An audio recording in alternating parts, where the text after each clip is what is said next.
of the next hour, an hour and 45 minutes.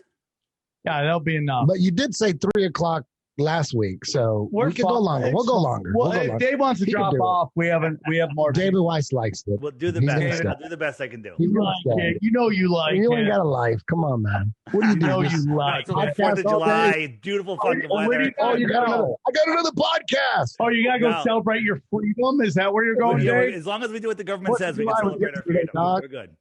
I got a crew of people on the boat. So. Here we go. It would be really great if the flat earthers were all wearing hats and the rounders were not. That would be a simple way to understand. Take your hat off. Oh, no, keep your hat on, Sam. Dave, are you wearing a felt shirt? I am wearing what shirt? McAfee. Is that McAfee? Is it made out of felt? McAfee didn't kill himself. Doesn't it look like it's like sheen? Yeah, no, it's a regular cotton T-shirt. I think it's because kind of like he's on green screen right now. That's because of that. All right, Johnny, whenever you're ready. Actually, I'm flying through the solar system right now. This isn't a green screen. I'm moving in 4 different directions at once. Can't you tell? Superman. Maybe it's 5 directions. Maybe you didn't count the multiverse moving. Yeah. Johnny, whenever you're ready. 5 million miles an hour. Everybody, please be quiet. Here we go. So we start. Ready? 3, 2, 1. All right, let's get into it. Welcome to the Rumble, another one of these fun shows where we have people debating, and I love these shows. Joining me is my partner in crime. We have a Tinfoil Hat comedy show. They're all kicking in gear. We're going to be in San Diego July 24th, and then we're in Dallas and OKC the following weekend. You can go to samtripoli.com for all those dates. Please welcome Eddie Bravo. Thank you very much. Eddie, always a pleasure. How was the 4th? The 4th was awesome. Did you win? Did you enjoy your freedom? Yes. So much freedom. Had some baby back ribs. Look at you. Corn on the cob, which I usually don't do.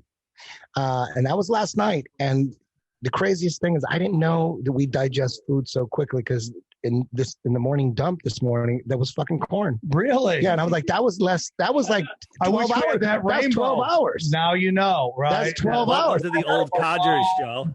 That shit goes right through you quick. You don't waste any time. You're in it to win it.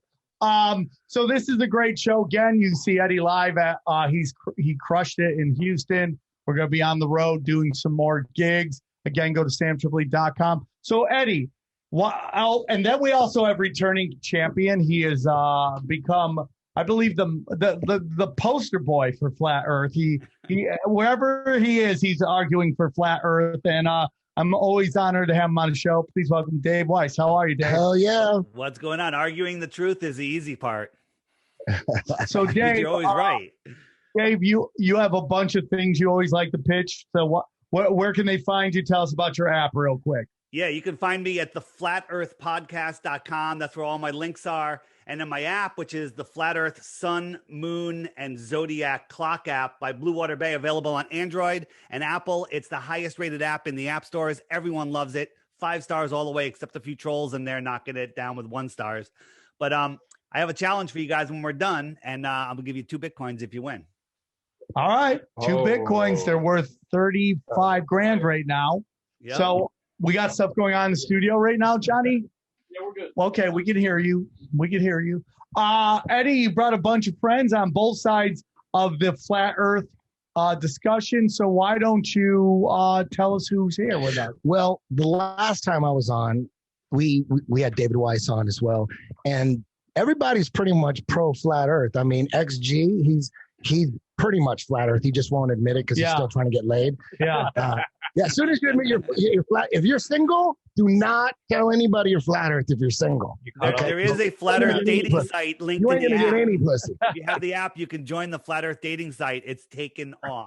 There's 4 chicks on that dating site. There's 5 chicks. 5 chicks. If you meet a woman into Flat Earth, they get grabbed up very quickly. That's super. That's like Malibu real estate right there. And Sam, the last time we were on, we had David Weiss, we had XG, who's Flat Earth, but he won't admit it because he's trying to get pussy. I totally get it. And then we have Sam, who's totally Flat Earth, but he won't admit it because he doesn't want to ruin his career. So he just claims realm. What career? You just claim realm. I get it. But you guys are Flat Earthers. You guys just can't admit it. Can't be a part of it, though. Yes. I mean, Eddie. I mean, like, I believe in law of attraction. No, I'm not bagging on you. But I'm trying to say, like, I believe in a law of attraction, a law of abundance that fits into this realm, this very special place. Yeah, Sam, if you don't believe in the spinning ball flying through an infinite universe, you're a flat earther, period. A true earther, right? We don't know exactly what it is, but it isn't a spinning ball flying through space, and that's what everyone's blindly arguing against. The people that argued against it can't even answer the simplest questions. And so you are way past that. You are a full-on true earther. Okay, true earther. I like that. So the last time we were on, I like that, true earther. Last time we were on, the guy sitting in this chair was Hibbler, the guy who put out that documentary Level. So we were just in a fucking echo chamber here. There was really no debate at all. Everybody was pretty much pro flat earth. Yeah. So I thought that was kind of uneventful. So sitting to my right here is Frank, and on the Zoom is Matthew Berry on the right, and to the left of him is Carlos Machado, who's the brother of my master, Jean-Jacques Machado. He's a black belt legend from Brazil, jiu-jitsu fucking phenom. Now and that's a student, Matthew. Now, Matthew and Frank, Frank, what's your last name? Do I have to say that? No, you don't have to. You just want Frank? Yeah, just Frank. That's great. You're like the guy in every pro wrestling match that I know is going to get his ass kicked because he's like,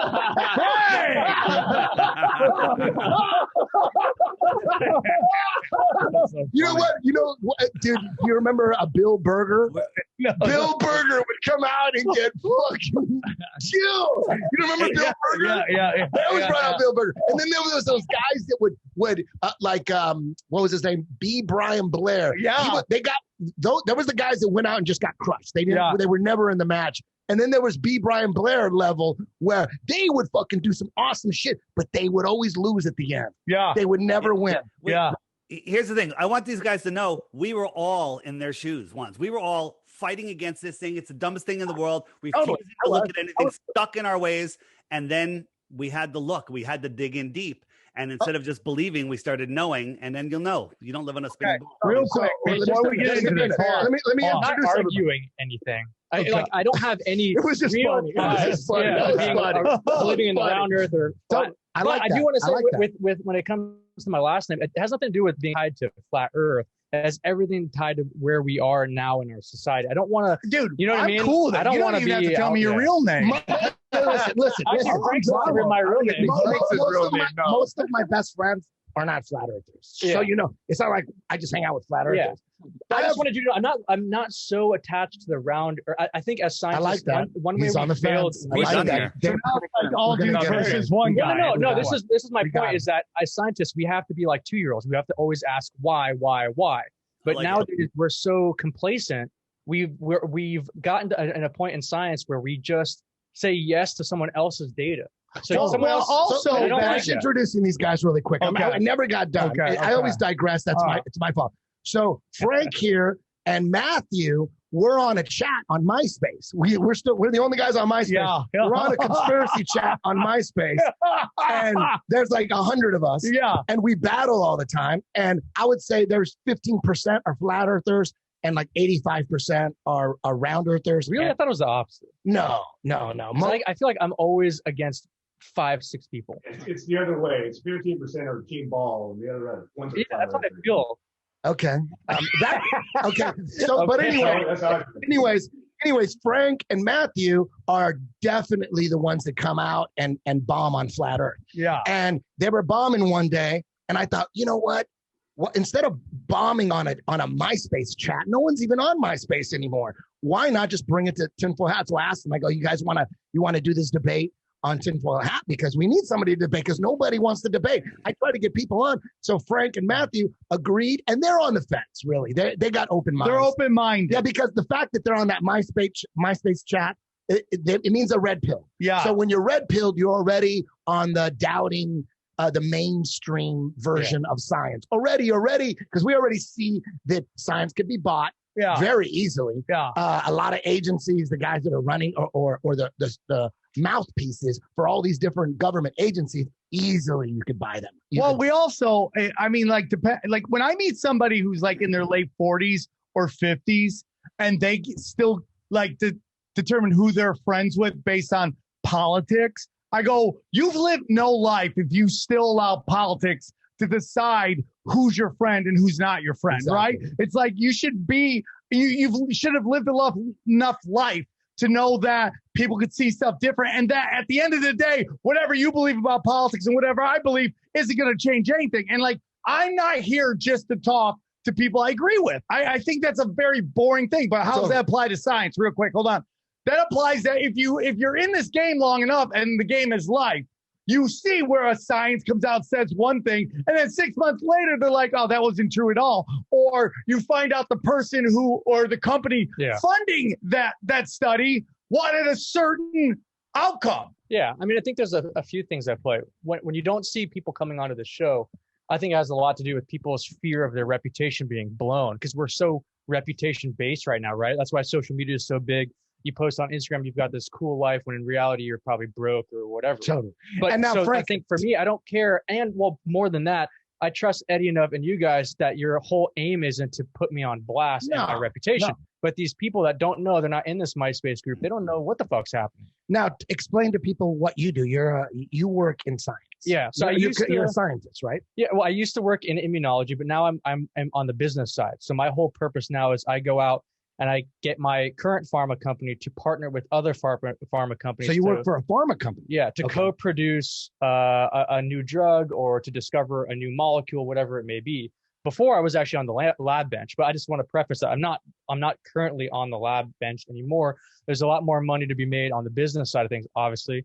I just got engaged and I want to be able to provide certain things for my future family, which takes money. So being in scientists don't make money? No. Really? Yeah, we don't make anything. Oh, damn. Yeah. So you're a legit scientist? What do you mean by legit? Like you went to college, you got a science degree? Yes. Molecular biology. Molecular biology. Yes, sir. Okay. Yeah. Okay. From actually, maybe I shouldn't say that. And you don't know who exactly where I'm from. We're just going to assume it's MIT. Matthew, you guys, your mics, Harvard. Hey, Matthew, your mics are kind of like echoey. You guys might have to lean into the computer to talk because it's picking up weird sound. Oh, there we go. Okay, so Matthew's the other guy that wants to ask questions, and we can say he's going to debate flat Earth. What do you do for a living? I own a body shop. Okay. I'm just a dumb mechanic. But that's like a scientist, though. A mechanic is like a scientist, right? Or an artist. The science of cars, I mean, that's real. I believe in the science of cars. You know why? Because I see them driving around all the time. So is there science involved in building cars? Is there science involved in building cars? Well, how things work. Oh, for sure. Right? Yeah. There's science involved. There's no better example of a financial incentive to make something difficult than building a car. Okay. I'm retarded, so I don't know what that meant, but I like it. I like it. Now, I believe cars are specifically designed to make them difficult to fix on purpose. Like a BMW, open the hood. Exactly. That's science. So that's science. All right? To make it, to keep the money in house, to make your life difficult. So that is 100% science. No disrespect, what the medical community is about. Like, let's put everybody on a million drunk.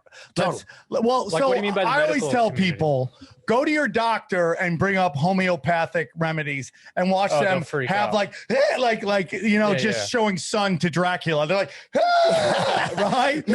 Now, well, do you incorporate scientists in on that? Because I think that's one of the biggest debates now with this COVID thing is you have got MDs and nurses trying to make scientific hypotheses or judgments off things that they don't actually do. So I think that's done purposefully, and no disrespect, because I know you're a wonderful person, but the industry, I think, I think a big reason why they want to saddle our doctors with so much debt is to control their ability to maneuver, start their own practices, stuff. You got this debt, like, hey man, we need our money back. Yeah. So now you gotta be like, and then you have this gorgeous, like, pharmaceutical salesperson coming in. It's like, hey man, we got this new drug, and you're some guy who's got wild eyes because you're like, how am I gonna pay these bills, right? And now you got this girl, hey man, you do this, we'll throw you this, this, and then it becomes this 100%. Kind of system. And the same thing is said on the science side.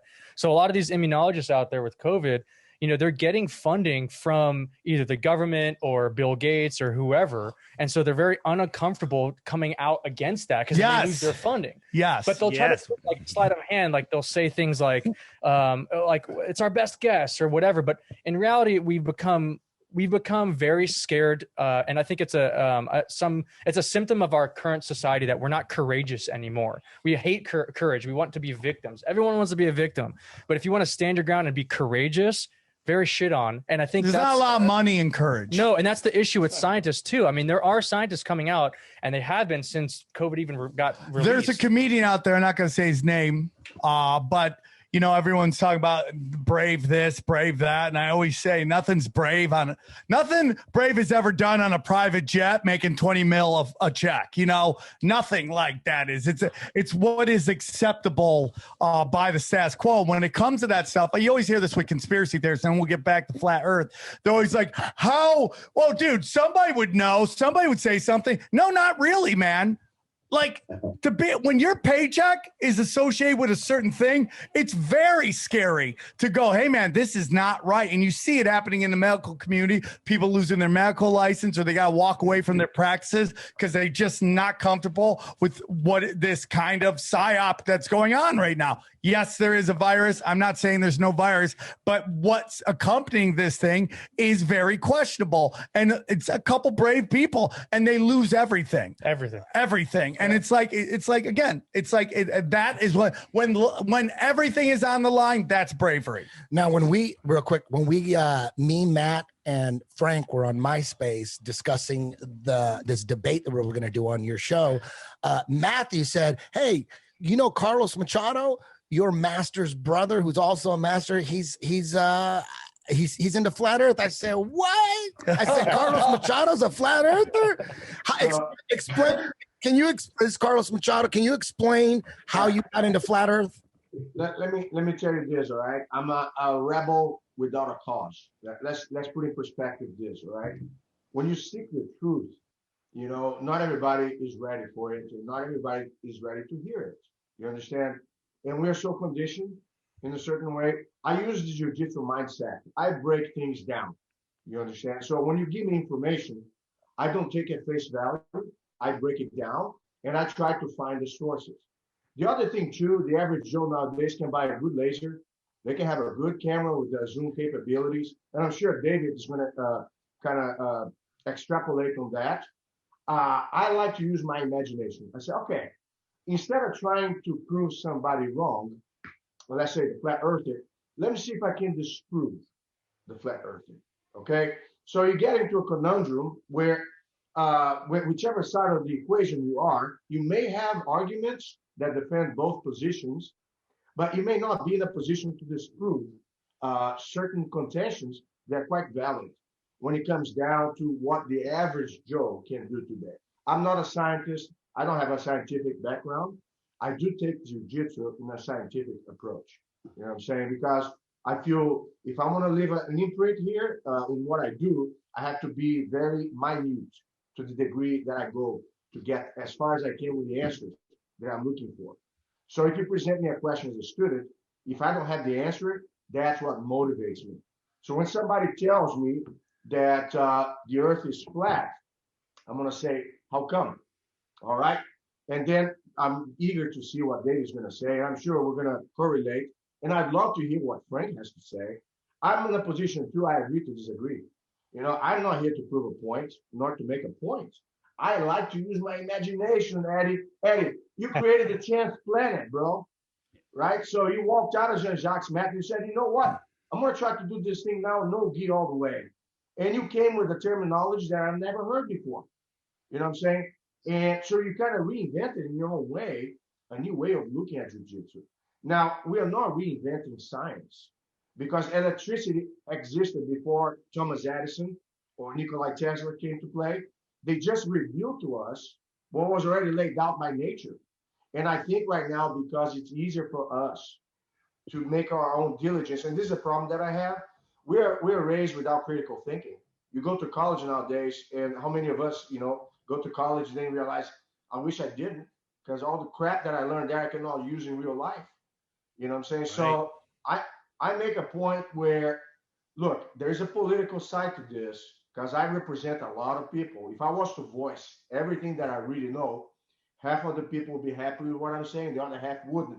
So I understand where Frank comes from in the sense that there's an image that are perceived of all of us as a persona. And we're trying to walk on eggshells because, God forbid, you say something without paying attention. And nowadays, you can get crucified by it, by making a wrong punctuation on something. So with that said, I just want to throw out there, I'm going for a no holds bar with you guys. And I'm not gonna be in a position to defend anybody. If I hear something I don't agree, I might just throw right back at you. Let me throw something in. I'm all about Here comes that. Dave. Here comes Hold on. So as we go through this today, very simple. We're going to throw things into 3 baskets. Only works on a flat earth, works on a flat earth and a ball earth, and only works on a ball earth. And what you're going to find, there's lots of things that we don't know. Flat earthers know that they don't know. Ballers think they know everything. They have no idea that they don't know because they've just been brainwashed. And you're going to notice by the time we get to the end of this, nothing will go into that 3rd basket. Because if something goes in there, I lose 2 Bitcoins. So the other thing too, Dave, just to complement that, I don't want to take too much of anybody's time, is the question that we have. There are two variables here. One, what difference would that make in my life, whether the globe is round or the globe is flat?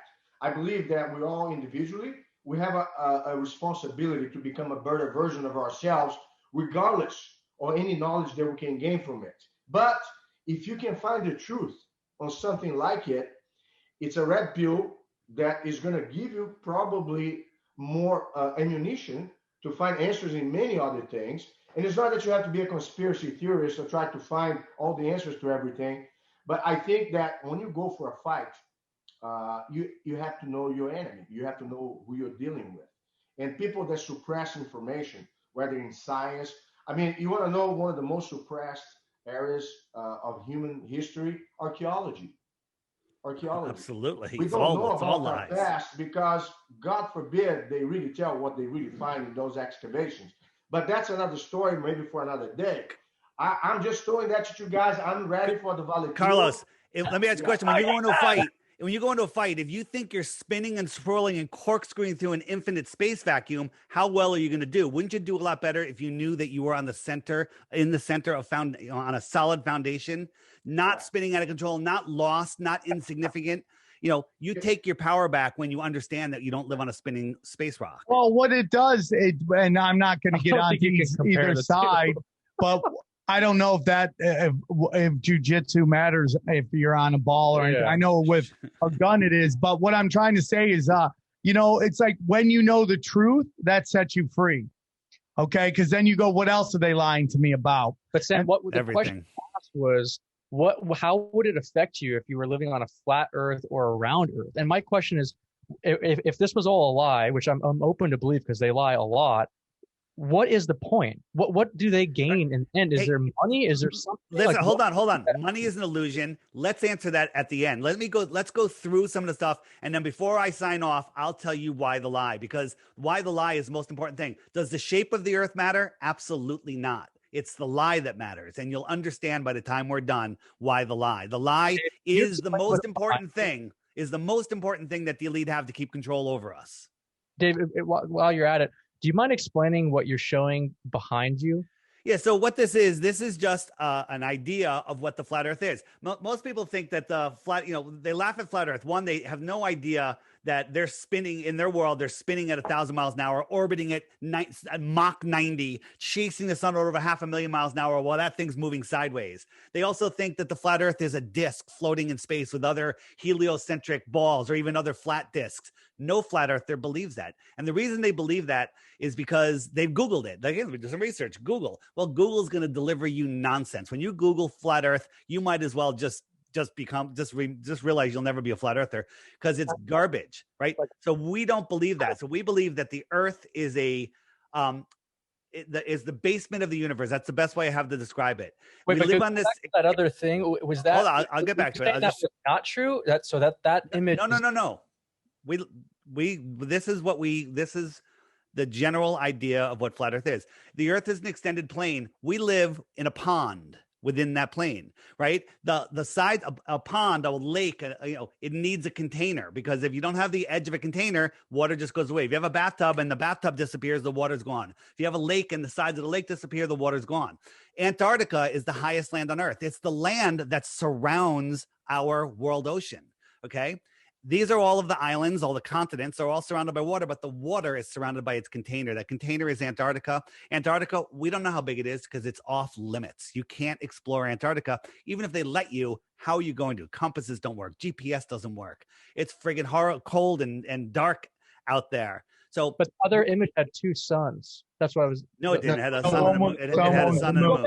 Go back to the other. Two suns are on the table, though. Two suns is on the table. Yeah, like so one is the sun that's on the top right now. One is the moon. Yeah. Another one is the moon. Yeah. And right, they just happen to be this. They don't always stay like this. Let me show you. Let me share my screen real quick. Yeah, I like to go in deeper on this because it's a good animation. Real quick. The one thing that we know for sure is there's a lot of things we don't know for sure because scientists have figured it out, but the peasants, we have no idea. So it's stuff we have to take scientists' word for. Like there's so many things. Like when they say they discovered 7 planets 20 light years away, we have no way to verify that. Yeah, sure. We have to take people's scientists and government scientists' word for it. Yeah. So that kind of stuff, we don't believe any. Hold on, let me finish. Yep. We don't believe anything.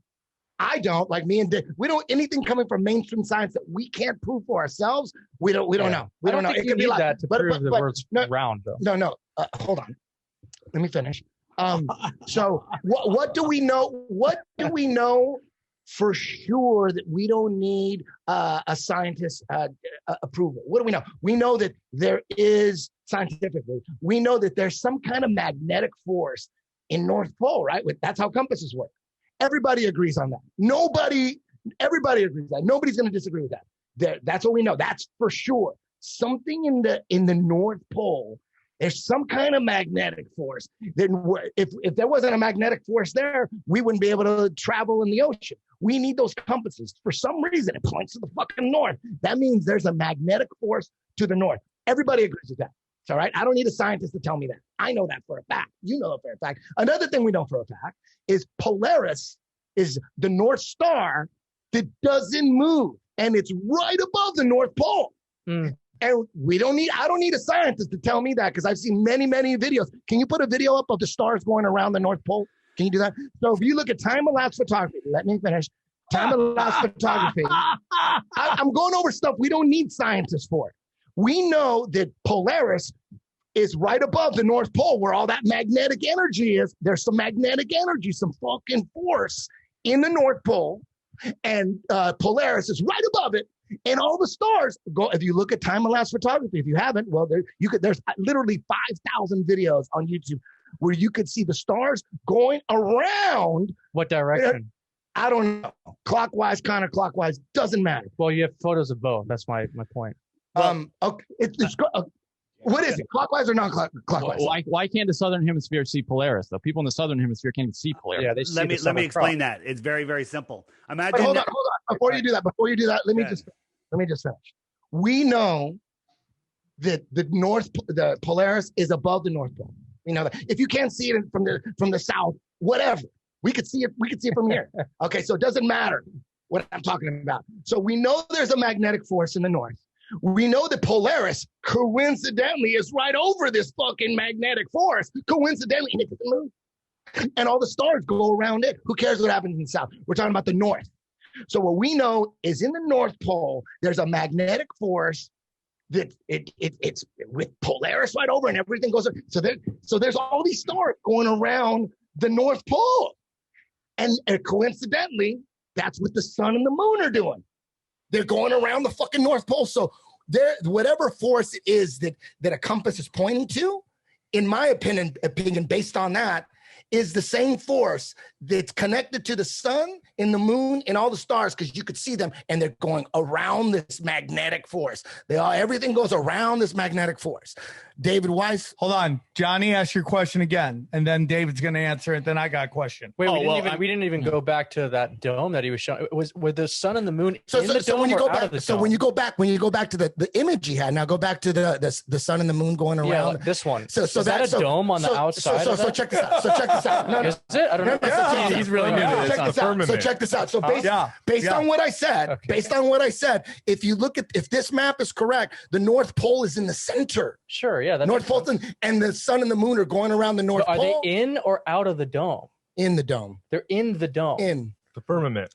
So both are inside of this dome. Who knows? NASA has actually come out and said the moon is in our atmosphere. Yeah, so that's official from last year. That's official. I don't think believe that's anything NASA says, but that's pretty. No, that is we don't crazy. need science to. But I guess my question with that is that if you're in Chile and you FaceTime someone in Alaska at a certain time of year, they're going to be in darkness. But Yes. with this here, they would both be in the sunlight. No. So my question to you is, how would that work? Incorrect. Because you've got the I mean, moon look and at the it. Do you sun. see? So here's the thing: you have to understand what perspective is, and you have to understand how we don't have a distant 93 million mile away sun. The sun that we see is close. We don't know how close it is. Is it 3,000 miles or 300 miles or 30 miles? I couldn't tell you because I don't believe that the sun is a physical object. Again, I hate looking up at the sky to figure out what's below my feet. I hate looking at the lights in my ceiling to determine the shape of my floor. But let's talk about why you can't see Polaris, which was the first question you asked, in the south. For one, there was an observatory in South America, 30 degrees south, that reportedly saw Polaris a whole bunch of times. And scientists were like, well, you can't do that because it would be well below the curve. And then they said, well, it's refraction. It's nonsense. It's just they had a clear day and they could see it. Imagine you're in a room, recessed lights. Those are the stars. Okay. 10-foot high ceiling. Now expand that room to 10 miles wide, 10 miles. Okay. I'm standing near the center or wherever, and I send somebody 5-8 miles away from me. Okay. In a 10-foot high ceiling, in just a mile, you can't see. The ceiling and the floor merge in less than a mile. You look down a long Vegas hallway, the ceiling almost touches the floor. So at the same time, I can't see you. When you look up, you see different stars. When I look up, I see different stars, right? You can't see them, and it's all due to perspective. That's how we see the sun and the moon. Let me walk through this video right here.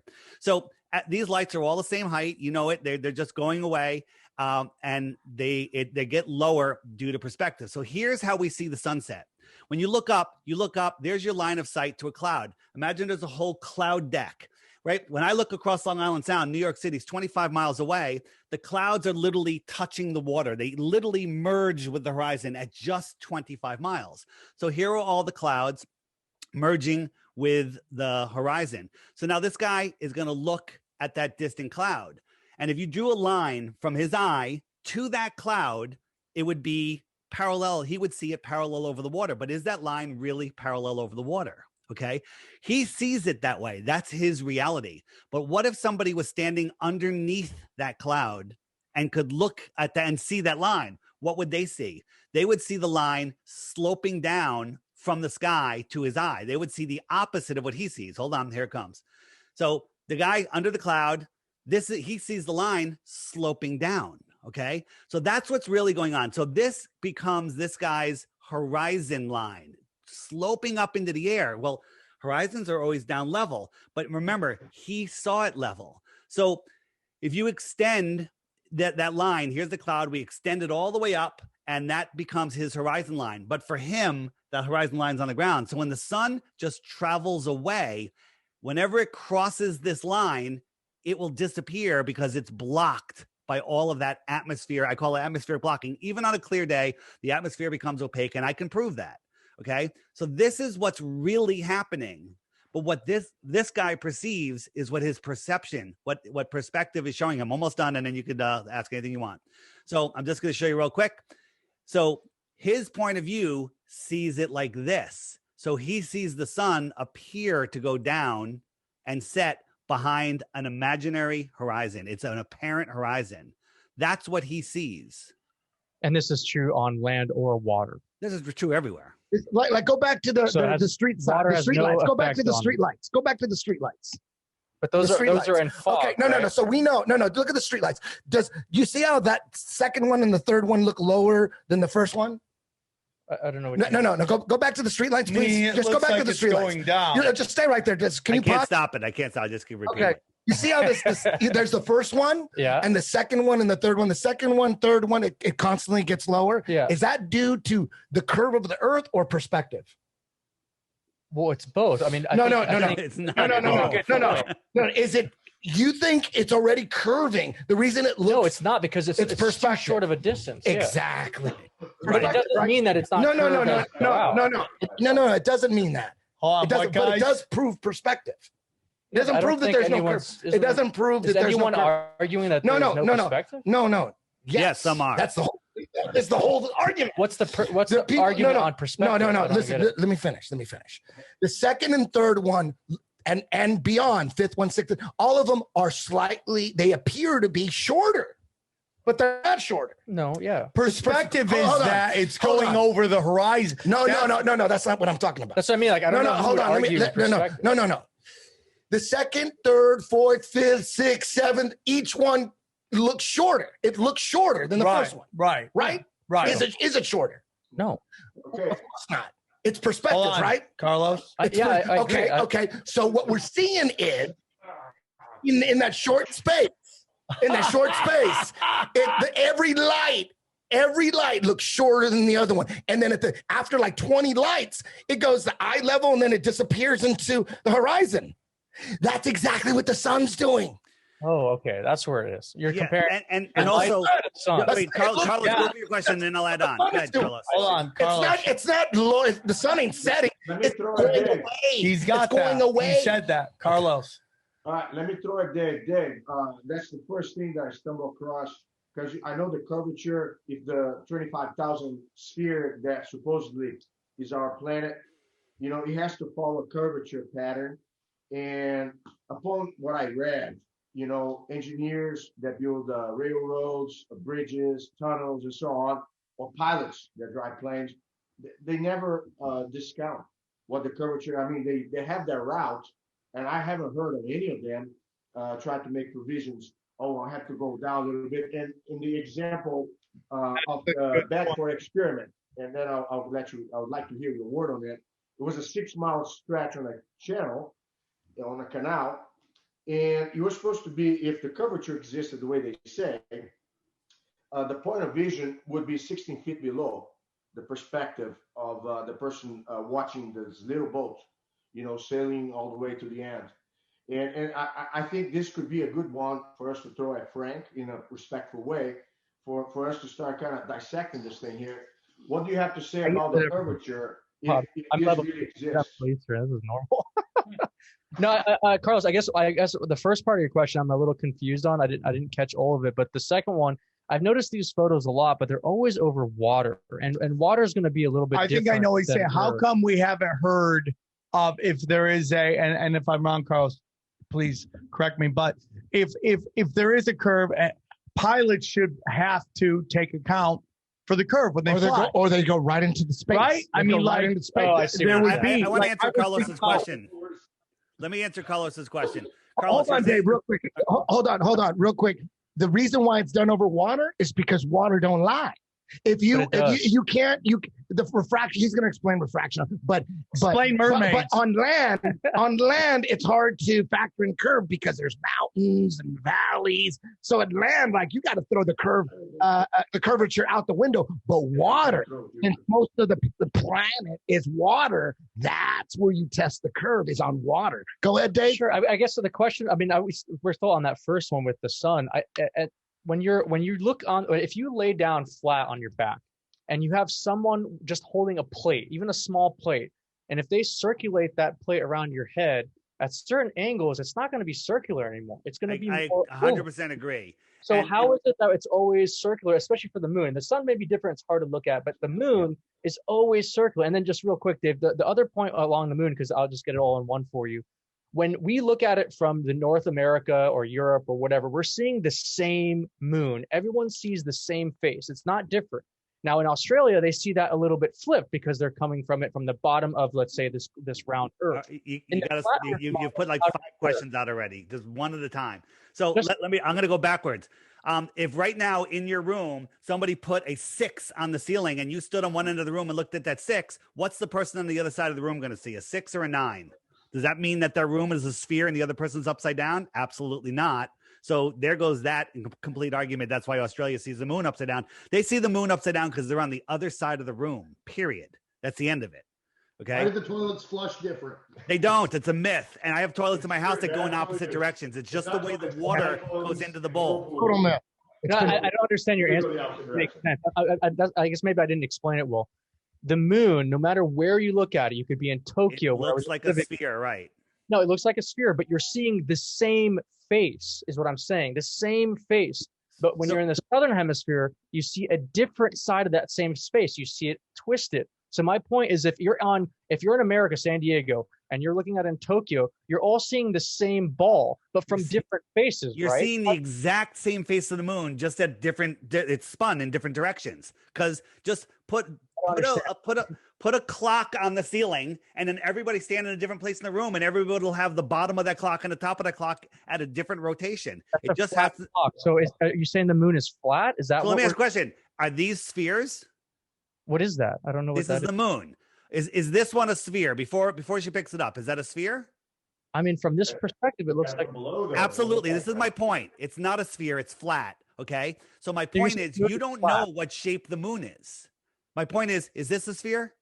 Yeah, but this is a little bit insidious, right? Because that second Earth, it's shaded to look like a sphere. What I'm saying is, I have 2 points here. One, who the hell cares what shape the moon is? And two, you don't know what shape the moon is, right? Because the moon does not act like, hold on. The moon does not act like a sphere. A sphere lit up by a single source light has a hot spot and then it fades to the edge. But when we see a full moon, it's lit up edge to edge. Okay. It's the same brightness from edge to edge. Why is the shadow circular? Why is the shadow? It's shadow. Exactly what Matt's saying. Exactly. Well, is it a shadow? How do you know it's a shadow? How do you know the moon just isn't powering up and powering down? I don't know. What do you mean by powering up and powering down? Again, the moon, I'll admit it, the moon is the biggest mystery of all, but it's not a spinning rock that just spins perfectly so it faces the spin. It does spin. No, round Earth period. You don't say that the moon spins. It actually doesn't spin at all. It's not spinning on its own. It spins at 10 miles. It spins over 10 miles an hour. No, it's rotating around the Earth, but it's not spinning within itself. It has to spin within itself. No, it doesn't. So that's why we're otherwise it would have different sides would face the Earth. Go look up mainstream science. The Earth, the moon is spinning. No one's arguing that. No one's arguing that except you. Right? No. Everyone, if you take any layman scientist, I'm not even a astrophysicist or any of these people, but I can tell you just by simply camping, if you go out camping in San Diego or in Tokyo, you're going to see the same exact face of that moon. 100%, I agree. Camping in Australia, when I played rugby in Australia and I looked up, guess what? That same face was a little bit different. It was the same face, but different. So my question is, why is the face the same if it's flat? Okay. If it's the same face from every perspective on this flat Earth, and if it was a ball, you would think you would be seeing different faces. Right. Because it's not a ball. It's not a ball. You're asking your own question. So let me. Here's the thing. If it was a ball, you would be seeing different faces. This is one of those things that's not going to be answered. If it was a ball, it would be. You would see a different face. It's the exact same face. It's like the exact same face. I don't think you're understanding. What you're saying is, you guys are trying to say it's flat, a clock, and he's saying that if you're in Australia, you don't see 1 to 12, you see 13. You see like a different segment of the moon is what he's saying. He's not saying you're seeing the same thing. It's just upside down. He's saying if it's a ball, you would see the slightly different side of the ball, and I totally agree with him. I'm with you on that. That is what we see. So my point is that if it was flat, and you're looking at that same flat. What is flat? The moon or the Earth? He's saying the moon is flat. I'm not saying that at all. You're saying we don't know what the moon is. He doesn't know what it is. We don't know what it is. We don't know what it is. He doesn't know what it is. So my question then, from a flat perspective, is that if you're looking at a ball, let's just assume the moon is a ball. Let's just assume it. If you're looking at a ball and you're looking at it from Tokyo and you're looking at it from San Diego, you're going to see the same face because that's what everyone in the northern hemisphere is going to see. Now, just bear with me. I know this is. You'd see the backside of the ball, though. Wouldn't you see the backside of the ball? Same thing. And then on the southern hemisphere, let's just assume this is a round Earth. you would see this same image, but at a different angle, but the same image. That's what we see. You can call so let me answer it without being interrupted. Let me answer it first.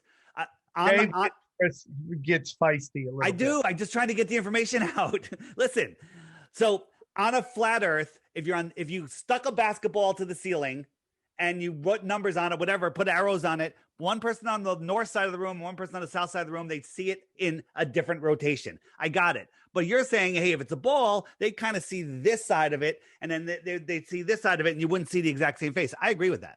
Okay. But I don't believe that this. Stop, Dave. What are you, so using his basketball analogy? Yeah. What are you saying?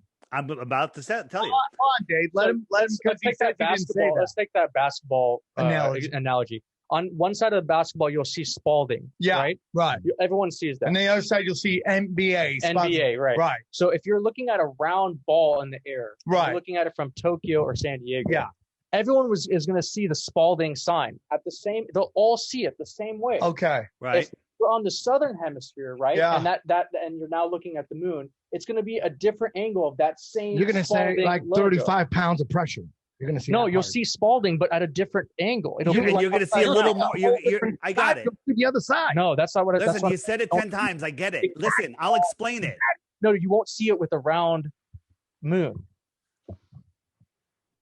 Go, Weiss, go. Oh, yes. Weiss. The sun and the moon that we see, there's no proof that they're physical objects. There's a scientist in the late 50s that was talking about the moon being plasma. It's more of a projection or a reflection. And what's that? The video of that scientist? I don't have the video of him handy, but it's in the app under it's under NASA. It's under, I forget what it's under. But so what are we seeing? So when you drive down the road, it looks like the moon is following you. As a kid, you're like, hey, the moon's following me. And it is, because you see it in a position relative to yourself. Like if we were standing on the beach and watching the sunset or the moonset over the water, you'd see it walking on the water, a line walking on the water right to your feet, and the other person would see it going to their feet, and neither of you could see each other's position. If you and I were 50 feet apart and we're looking at a giant mirror and the sun or the moon is setting behind us, I could see the moon in the reflection, and I could have someone go up and draw a circle around the moon with a Sharpie. There it is. Then they walk 50 feet over to you. They're going to draw a circle 50 feet in another position. So the optics of what we're seeing in the sky they're insane. But this is what happens. I believe, and there's so much evidence for it, that we all see what I call in our personal atmospheric dome. So each viewer is in the center of their atmospheric dome. And the atmospheric dome is a real thing because you can only see so far through the atmosphere. Right. So as this point light outside of the dome moves, you can see this little intersection in each one of these. That's where you would see the sun and the moon manifest. Right. So it's noon right here. It's like 1 o'clock here, 2:30 maybe. Here it's early in the morning, California, East Coast, California. So as it moves, here are the time zones. Here's how you see it, and it's being projected into our view, if you will. So you can do a little experiment with what's that? This dome is like what's in your eye. Is that what you're saying? No. This is the atmosphere becomes opaque at a distance, and the projection of the sun and the moon, I believe, we see it in manifesting in there. And then during eclipses, we can actually see a lot more evidence of this. And I don't know if we have time to get into that. Go ahead. You got a question, Matthew? If the atmosphere, if you're saying the sun is disappearing when the sun's setting, because the atmosphere is opaque, correct? So it would fade away gradually instead of. Very good question. Glad you asked. Thank you. My favorite question of all time. I appreciate it, because here we go. So when you're looking into the distance, all of the atmosphere compresses and it becomes opaque. And on a cloudy day, those clouds literally become opaque, and the sun just goes beyond it and it sets just like that, because this opaque line. No, hold on. I'm gonna explain it. So it will set due to perspective just like that most days, right? Whenever you're from the ground, the atmosphere is so thick, it always happens, but it's different on every day. But if you go, and I filmed this a whole bunch of times, I have my drone, super clear day, 32 degrees or colder, no humidity in the air, super clear. And I watched the sun and it went down, down, down, down, down. Now, if the earth was spinning, it would just keep on going all the way down, but it didn't. It went in 5 minute time. It went from way up here to right here above this apparent horizon. And then it sat here for 10 minutes. This is sped up 2,500%, I think. It sped up and it never went below it. It just disappeared into the perfectly clear sky. I'll show it again right here. Okay. It didn't drop. It sat there for 10 minutes. But my friends at the beach saw the sunset from the bottom up 10 minutes earlier. Okay. It just sat there and faded away. 1,000 times in Pacific Beach, right there in San Diego, I watched the sun dip below the horizon and go away. And that's because you're not, because one, it can't be above water because there's too much moisture. It has to be super freezing and you have to be at altitude to see it. But when you think you see the sun disappearing, oops, wrong video. When you think you see the sun disappearing, it looks like it's going below the horizon, but it's really just going beyond that cloud deck. This sun looks like it's about to set, but if we zoom in on it, you'll see that it's not even near. Why is it not getting smaller? It is. Well, hold on. One question at a time. It's not setting. I'm expanding I'm zooming in. I'm expanding the space. It's just going away. Now, under certain conditions, like super dry, elevated area. This is in Afghanistan. This is another super sped up time lapse. Here.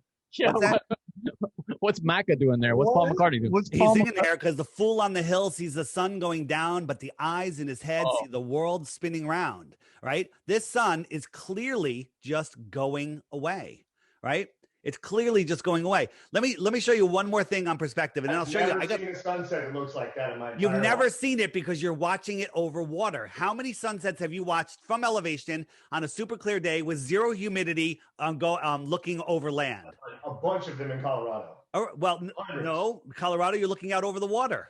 I mean, I'm looking out over a mountain. Well, it goes beyond. Right. Where's the water in Colorado? Here's the mountain, and the sun just goes away. He's just showing you video right now. He's showing you video, and you're talking about, oh, I remember the sun going down when you weren't analyzing it. You weren't paying attention. You're analyzing, and you're using that as scientific evidence. He's got video, and he's analyzing it. And you're going, oh, I remember the sun going down. Carlos?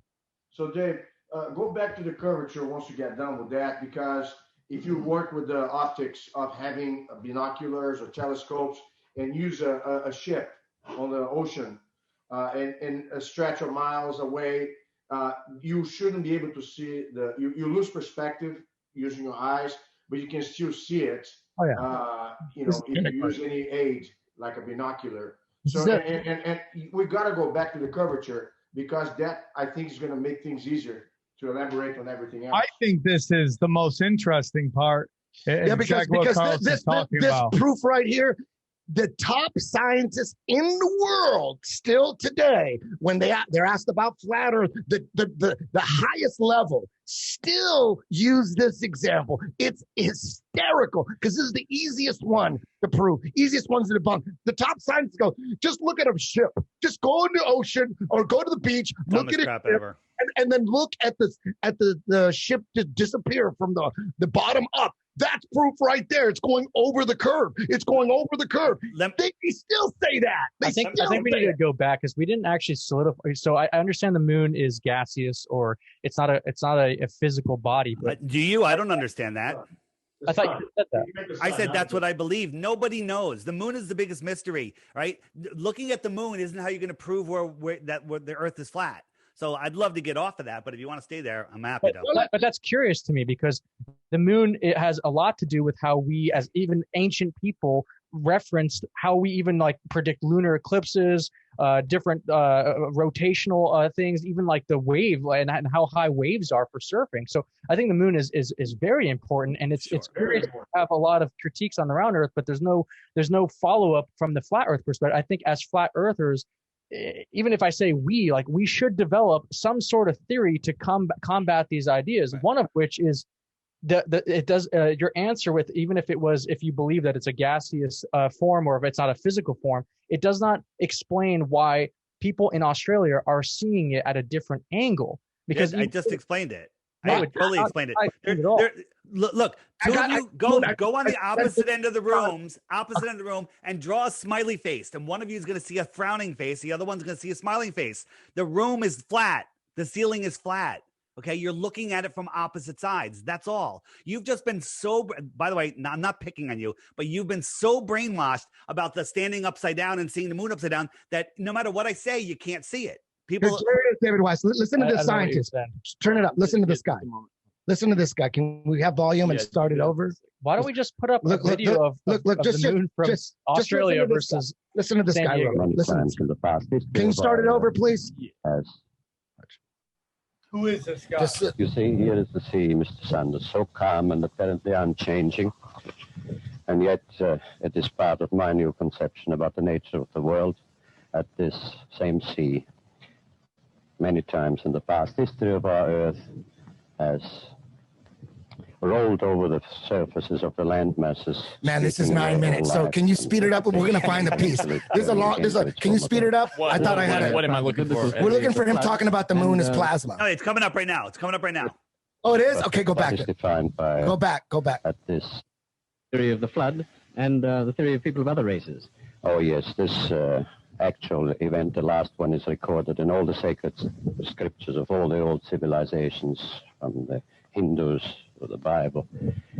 Mr. Foster, before we go on with that, you've made a number of predictions, scientific predictions, you claim have come true. Now, what are those predictions, and how do you make this claim? Well, they're all based on the new notion that the physical invariance principles of contemporary science are invalid. And I stated this first in a manuscript reviewed in Australia in 1954. And the validity of this statement was confirmed finally last year at Princeton when the principle of time reversal invariance was found to be invalid. Well, who accepts the fact that you have made these predictions accurately? Well, the facts as such are undeniable and must be accepted because they're documented. And it was accepted as such at Oxford, at the Tasmanian University, and also at the National University. The facts as such are accepted, but the explanations and the new views as yet are not. Do you mean to say that you reject all the basic principles of science established since Aristotle's day? No, it does not mean that. I state and maintain that those concepts and interpretations of science, which are still based today on Aristotelian logic, have a certain purpose, but that is defined by a statement as that a spade is a spade or a fine chisel is a fine chisel. It might be farther forward. That's okay. We can watch this. It's a good setup. Let's just watch it. How is it possible, Mr. Foster, that you as an individual can work out these theories when all the other established scientists have computers and all the money of governments behind them, and yet they apparently can't? Well, I do not claim at all that it is due to my own intellect or to my own penetration. I have been deeply interested from early youth in the real nature of the world, and I held my own views and ideas. But many years ago, about 14 years ago, when I was challenging one of the fundamental conventional principles of science, I had a definite inspiration, not knowledge as such, but an indication and a guidance which I followed, on which I worked very hard and to evolve into a new structure of understanding. Inspirations are related to thoughts of genius. Do you think or consider yourself to be a genius? No. I consider myself to be an ordinary, humble person who wants to serve mankind with what man has striven for from the beginning of consciousness, with truth and understanding of the world. Well, now, one thing, you have a theory about the moon, and we expect to be able to get observable facts about the moon fairly soon. What is your theory? Well, it is by now rather more than a theory. 10 or 11 years ago, I stated to various scientists that the moon is not a piece of rock, but it is a plasma phenomenon, a cosmic plasma, and that this fact will eventually be confirmed. I made certain predictions which were already confirmed in 1958, and the situation now is coming close to a complete confirmation. What will be the result if you're proved to be correct in your theories? The result will be profound and decisive, because it will give proof that a complete reinvestigation of the laws of nature is necessary. Because if the moon is a plasma, no man will ever land on it. The soft landing attempts will all fail. that means that the mass of the moon is less, far less than is currently assumed. It's in a different state of energy, and it has far less mass. That means there is no more explanation for the tides. If the moon, for example, had only 1,000th part of its current mass, then the tides would only be 2 inches high under conventional theories instead of sometimes 14 feet. And that means that if it is proved that the moon is a plasma, then all gravitational theories are out, and the new concept of the cosmos and of its laws has to be evolved. That's it right there. Boom. I don't understand what he means by plasma. Can we pause this? Well, not anymore. 11 years ago, of course. Can we pause it and let Dave answer that? He's saying it's cosmic plasma. That's what he thinks it is. That's what this guy thinks it is. Who knows what it is? But it's a mystery, is what. Yeah, we could spend the entire show talking about the moon. Again, we don't know what the moon is. Did you get that image that I sent you? Do you mind putting that up as an example? Accumulated evidence is already so much. Do you believe we landed on the moon? Stop it, Johnny. Take this out. I mean, I don't think that. I think that is. I think that landing on the moon is an easy discussion, and you could probably prove that we didn't. To be completely honest with you, but that does not mean that the Earth is not round. So going back to this right here, you were talking about perspective earlier with the lights. This is what I meant by the moon and perspective. If you're on that top person and you're looking at the moon, right? The planet is rotating. So you're seeing that same image wherever you are on that top. If you're on the bottom, you're seeing that same bottom image. But just reverse.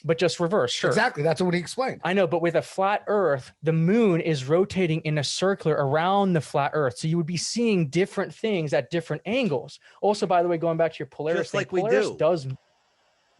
Just like we do. But no, it isn't like we do. This is how we see it. We see it just like this. If you're in North America, you see the moon just like it's depicted right there. In the Southern Hemisphere, you see it just like this every night, every single day. He's just explained it. So hang on a second. Can you pull that picture back up? Still there. Still there. So hold on. So listen. Just look at the picture. Now take that curved Earth between the both guys' feet and just flatten it. Yeah. You're both gonna see the same moon the same way. Just flatten it. I'm saying in the flat Earth model, I understand that the moon can still be round in the flat Earth model. I'm saying how it rotates around the flat Earth.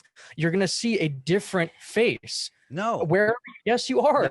Because the planet itself is rotating. So you're going to see a different. Upside down proves the globe model. Yeah, but exactly. That's what I'm trying to say. In their. I'm just showing that this is an Earth, but look, ready? Everyone sees Africa. I'm rotating around the Earth. You're still seeing the same face. Wait up. We don't see what you're seeing. Can you put him back up? We're seeing just like an image. Hold on, just a second. How do you see the moon upside down on the flat Earth model? That's what we want to know, because we know you will see it upside down if you're in Australia versus North America. Same thing. Okay, ready. I'm looking at the United States, right, which is right here. I see the top of the United States right here and the bottom of the United States right here. What are you guys seeing? You're seeing the bottom here and the top here. It's upside down just because we're looking across. Put a map of the room on the ceiling. Opposite sides of the room, you're going to see it at different sides. That's not what we're saying, though. David, put that planet right in front of you again. Do that same example you did. Now rotate it in a circle. Just move your arm in like a circle like this. Just move it like that. Yep, just like that. Everyone, if you had an angle off your shoulder, off your elbow, off your forehead, would be seeing different faces. You're talking about little different parts, right? I agree with you. No, on your body, I'm saying. When you're looking at a TV from different angles, the person's face, if they're looking at you on both sides of the room. It doesn't matter. It's a projection into our Earth reality. However it is, it doesn't prove the shape of the Earth. Let's prove the shape of the Earth. Let's prove that we're not a spinning ball. Can you agree the moon is round and it's a globe? I can't. I don't know what it is. I can't prove it. I don't think it's a sphere. It doesn't act like a sphere. The problem we have. If it was flat, it wouldn't look round from all different angles. I agree. I don't believe it. I don't believe that it's flat. I believe that it is not a physical object. All right. Because here's one thing. When there's a new moon, okay, when there's a new moon means there's no light on the moon. When it goes new, no one has ever seen it. Not from the International Fake Station, not for the telescope, no infrared. No one's ever seen it for almost 2 full days. 42 hours, I think, is the shortest time that it ever showed up. And people go, well, that's because it's so. That's because it's so close to the sun's blinding you. But during a total solar eclipse, where the moon blocks out the sun, well, if you were on the moon looking at the Earth, you have a full Earth, like we have a full moon. The Earth is 6 times bigger and a lot shinier than the dusty, dirty ball we call the moon. Well, the Earth shine should light up that moon, and we should be able to see it. No one's ever seen it eclipse the moon, ever. The Earth is not necessarily brighter than the moon. It's exactly the opposite. The moon is so much brighter because it's not covered in green plants and water. The Earth has water, with water is reflected, but even the Earth shine, it's 6 times bigger. Let's just say it's the same as the dusty, dirty ball we call the moon, right? So why can't anyone has ever seen the moon approach, eclipse, or exit the face of the sun? No one's ever seen it. What do you mean? No one has ever seen it. They just see the eclipse happen. Full eclipse happen. You see it slowly happen. I don't understand. No, you see a darkness of the sun being blocked out, but you don't see any features on the moon ever. No one's ever seen the moon approach the sun. They just see this eclipse happen. I guess because the brightness of the sun is so bright. You can't. What about during a total solar eclipse when it's completely blocking out the sun? We had one 4 or 5 years ago. Yeah, how come no one was able to see the moon? You're staring at an extremely bright object and an object that's not emitting light. It blocked it. The sun was 100% blocked. If I stare into a flashlight, I'm not going to see my finger in front of my face, but I'll see the shadow of it. Correct? But Dave, it's not completely blocked. That's maybe in a flat Earth model, but in the round Earth model, the sun is round. So if you have a light bulb that's completely round and you just put a plate in front of it, you can still see light behind the plate. You know what I mean? Like you're going to still see light behind that plate. So I guess I don't understand. Here is a distant light, and I'm putting a penny in front of it, it's trying to eclipse. So bright. You're seeing reflection. When you see an object, you're seeing right. I got you, but that doesn't look like an eclipse right there. But so it looks exactly like an eclipse. It actually doesn't. It doesn't. So that's not how eclipse goes. So here we have a light that's the same size as the penny, and then we're going to move the penny right in front of the light, and without moving the light in the distance, and then that looks like an eclipse. How would this happen on a flat Earth model if you've got the sun and the moon rotating at opposite ends? Well, the question is how do those things? And this is just me. I'm in this discussion. I'm neutral because I have to be. But how does this planet, this thing that's a bazillion miles away, and this other thing that's a bazillion miles away, just happen to run right in front of each other? I mean, don't you think that is the odds on that happening? But that's why they don't happen all the time. Wait a minute, hold on a second. Hold on. Listen, guys, I got to address this. You guys are going to have a lot of time to talk after I leave. Listen, I only have a little over half an hour. Let me answer this, okay? They tell us the sun is 400 times bigger and 400 times farther than the moon, and occasionally we have these eclipses. Well, the chances of that happening are so infinitesimal that it's hard to even imagine a number that big. But it happens. We have a map that proves these happen. Hold on, you're not hearing me. I got to be so perfect you can predict it. It's really hard to hear. You're not on a mic, and I'm just trying to make a point. So the odds of it happening once are so small, it's ridiculous, but they happen again and again and again, and then they repeat every 18 years. We're corkscrewing through space. Gravity from everything is pulling and pushing, but somehow all the eclipses repeat every 18 years. That doesn't make any sense. That sounds like a geared wheel system. And the way it works is the sun and the moon migrate in between the two tropics. Okay. It takes 6 months for the sun to travel out and 6 months in. The moon does it every 2 weeks, 2 weeks out, 2 weeks in. This is not the scale or speed. And when they come together over a nodal point, that's when we have an eclipse. Looks like a wheel. The wheels in the sky keep on turning. So the sun, this is going out to Capricorn. The moon is almost out here. And then when they pass in a mode like this, and then this repeats, it's on an 18-year cycle. There's two eclipse cycles. This is depicting the eclipse right here? Yeah, it is right here. Well, this is not what they see in Alaska. If the sun and the moon are right next to each other right there, right over Cape Town, essentially in South Africa, they're going to see something completely different than what's in Iceland. but they're not seeing that. They're seeing the same exact thing. Another thing is that your excuse on the other one was that that sounds like a wheel or something, but you just depicted a wheel. The whole thing about I'm showing you that they're moving on like gears. They're not moving randomly in a random beehive. You know, we have a thing called the three body problem. Are you aware of the three body problem? No, I've never heard of that. So, well, it's something you should look into, right? The sun, right? The ridiculous story of a gas ball holding on to all of the planets, and they're holding on to them all in a row across the same plane. The sun holds on to the Earth and Mercury and Venus and Jupiter and Saturn at all these ridiculous distances, but somehow the gravity of the Earth can hold on to the moon. And when the moon comes around towards the sun, it doesn't speed up. And when it pulls away from the sun, it doesn't slow down because the Earth's gravity only affects the moon, but the sun's gravity doesn't. In its elliptical orbit, it does speed up and slow down in an elliptical orbit. The moon does not. The moon does not. They say that the Earth does. No, the Earth does. The moon goes around the Earth in an elliptical orbit because of the sun's elliptical. For sure. That's how it doesn't speed up and slow down when it goes towards the sun and away from the sun. It's not correlated to that. You're incorrect. Look it up. So here's the problem, the three-body problem. You can take the world's best supercomputer. It is elliptical. It is elliptical. I agree. It's elliptical, but it's not. Well, they tell us it's elliptical, but so hold on.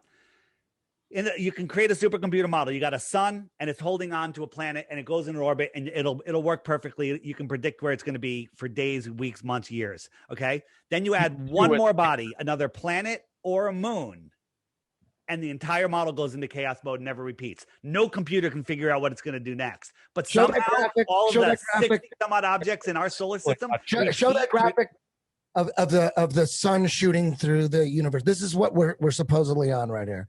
Yeah, but what you started off with. I've never seen the graphic like that. Yeah. Like how do we go around the sun? We got to go past it and then we slow down. How are you going to go past? Like, look at this. I think that this. Do you guys understand what that is? I understand what this is, but this right here also already disproves what Dave just said. He said that all the planets are on the same plane, but right here, it even shows you that they're not on the same plane. Yes, they are. They're all keeping up with the sun. No, you're not looking at this properly. They're all even with the sun. They're all keeping up with the sun. They're not. Because they're in a 3D space on a 2-day. If you just take that one light from behind where it's like pooping out, then yeah, that's on the same plane. But no, see, they're all on different angles. It's like a spiral, like a Christmas tree from the. So you think we're doing that? We're shooting through the universe like that? You think that? I mean, who knows? But one thing we do know about the universe is that everything needs force. Force equals ma, mass times. You need force. So you believe this is happening? You believe this is happening? I mean, this. You believe that's happening? This just seems more plausible than individual domes, where if you have two people standing right next to each other, the domes wouldn't clash and make confusing things. It's your dome of vision, not a physical dome. Your dome of vision. I don't know what that means. Like it means like, let's say you and I were 150 miles apart from each other across the flat earth plane. Well, I'm not going to be able to see you. The atmosphere becomes opaque within that 150 miles, and I see within my dome of vision. If you're standing in the fog, you could be reading, I'd say you're at the train station reading your train schedule, and it's super foggy. You can't see anyone else near you, but you can see your train schedule. The person holding their schedule that's 10, 15 feet away from you, they can see theirs, but they can't see you. They're in their dome of vision. I think that has a lot of holes, especially since that people have different vision types. People have. All right. So instead of looking at the moon and asking all these questions, what's your one proof of the globe? Because I'm offering 2 Bitcoins for one proof of the globe. Well, I mean, I think any of these sort of debates where you're offering something, especially like, I mean, and this is another thing. I'm offering nothing. Just what's your best proof of the globe? No offer. Forget that. What's your best proof of the globe? I mean, I have 2 questions just to get a read off of this. The first question is to do more with the flat Earth. It's what? So if gravity does not exist on a flat Earth, so if we are on a flat Earth, what is explaining what we would call gravity? Very good question. So the whole theory of gravity needs 96% dark matter and dark energy, which they say they've never seen, they've never measured it, but it has to be there for gravity to work. So cool story, right? So I don't know what that is. The way the Earth works, it's a giant free energy system. The moon is the anode, the sun is the cathode, the salt water carries the current, and the land is the salt bridge. And we have there's free energy everywhere. Tesla proved it. Old technology has it, and they're hiding that from us, and we'll get into why. But the Earth has a measurable negative charge. When you lift up off the Earth, there's measurable voltage. I think it's 100 volts at just a meter off the ground, and it goes 200 volts at 2 meters. It just goes up from there. So when you're off the ground, the negative charge of the unmoving ground says, hey, it has a weak force, just like they say gravity is a weak force. And they say, down is this way. So if I had a helium balloon, ping pong balls, and rocks, and I held them in the air over a pool and I dropped them, the ping pong ball is going to go up because it's less dense than the air. The rocks and the ping pong balls are going to fall down. The ping pong balls are going to sit on top of the water, and the rocks are going to go to the bottom just because of buoyancy and density. The weak negative charge says, hey, down is this way. Down is down for me. Down is down for Australia. It's not up, it's down. Down is down, up is up. Same for everybody. Left and right, forward and backwards are all relative to whatever direction you're facing, right? So that's how it works. So one way to test it is you take these tinfoil triangles, you crank up the negative charge so it's stronger than the Earth, and it goes up, okay? What is that, defying gravity, or is it defying something else? I mean, this is just magnetism. So you're just pushing up against the magnet that is the bottom of the. There's no magnet there. It's just a negative charge we're putting into it. That's what magnets are. You can charge different metals to make them magnetized. This is tinfoil. It's not magnetized. It doesn't have to be ferrous. But what I'm saying is, I'm just showing you an example where electricity can defy what? A mag train isn't defying. It's floating on a magnetic source. It's not defying gravity. It's defying electricity. I don't understand. Only two forces in this world are electricity and magnetism. Neil deGrasse Tyson said it himself. He's on video saying, when it comes to gravity, we don't know anything. Really. I don't even know who that is. But Neil deGrasse Tyson? Huh? Chocolate Jesus? You don't know who that is? Neil deGrasse Tyson? I don't. Anyone who's going to be a scientist and do more YouTube videos than science, I maybe don't listen. When you're talking about that's a beautiful thing. When you're talking about this, though, this does not disprove gravity. This just proves that you can magnetize metal. Gravity is not magnetized. It's a very strong force. Why does a helium balloon go up? How come it defies gravity? Because it's lighter. It's lighter, and it's in no way. Has Just nothing to do with gravity. No, it's creating lift. It's like planes. We create lift. That's dense than the air around it. But how does a balloon create lift? So a tennis ball floating. A helium balloon, just like a light balloon or whatever like that. The molecules, they're moving, and that is moving the plastic piece up. It's creating lift. It's not like it's just the gas is sitting there. It's not creating lift. The weight of the air is pushing, is giving it thrust upwards because the air is heavier. If you had counter to the other point about water, if the atmosphere on a flat Earth is all water and that's how you have humidity and that's why you can't see stuff, then this helium thing wouldn't work in that model. You have to have molecules that have weights and have movement. Everything in this reality has movement. Force equals ma. It works perfectly on a flat Earth and a ball Earth. Next. Hold on. Carlos, it doesn't actually. You have a question? Yeah, so when you're touching on gravitational force, then you have the ocean. 2/3 of the globe, supposedly the globe is ocean, right? The Earth spins 1,000 miles per hour on itself. And there's no drop of water that escapes from the gravitational pull. While birds can fly, you can add up what you want. Birds can fly, insects can fly, helium balloons can float in the air. In the meantime, we have this powerful gravitational force that keeps the Earth's crust and the water without dripping anywhere. How can you actually, a bird has the power to propel itself in the air with such a gravity power that can keep the whole ocean. And why does saltwater only have tides and freshwater doesn't? And how come the gravity of the moon can pull the tides? How come it doesn't pull it right off the Earth? And then also the other thing, Neil deGrasse Tyson, you're the high priest of scientism. You don't know who he is, but he's like the lead spokesman for scientism. Says the way tides work is you got the sun here and the moon here. And if the Earth is in the middle, there's a high tide on one side and another high tide on the other. He says, because the moon is pulling the water and the moon also pulls the Earth away from the water on the other side. That's the official explanation for tides. I say cool story, bro, right? Because they got no proof. I'm talking about. Is this guy a physicist? How do you not know who Neil deGrasse Tyson is? Why would I know? He's been in Japan, dog. You know John Lennon? I'm not gonna know every Japanese person. Is he Japanese? No, but like I'm not. I don't think Neil deGrasse Tyson's big in Japan. Getting back to your Japanese, I just don't understand how we're able to. Is this guy? I don't know how he's able to talk on all science. Like he can talk about immunology, physics, he's the Fauci. chemistry. He's the Fauci of astrophysics. Yeah, he's an astrophysicist. He's a failed actor, actually. Hey, so check this out. You said we're talking about magnetism. This is a Van de Graaff generator. I got a metal plate here, and we're putting a negative charge in it. When that negative charge gets stronger than the Earth's, wood goes up, wood chips, okay? Paper, hair, all sorts of things. It's not defying gravity, right? Now, yes, iron could be magnetic, but I don't know. I've never heard of wood being magnetic, right? So it can be positively charged, though, not magnetic.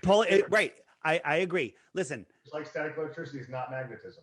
Right. So it's the negative charge is overwhelming the Earth's weak negative charge, and it The positive charge is overwhelming. And the negative charge.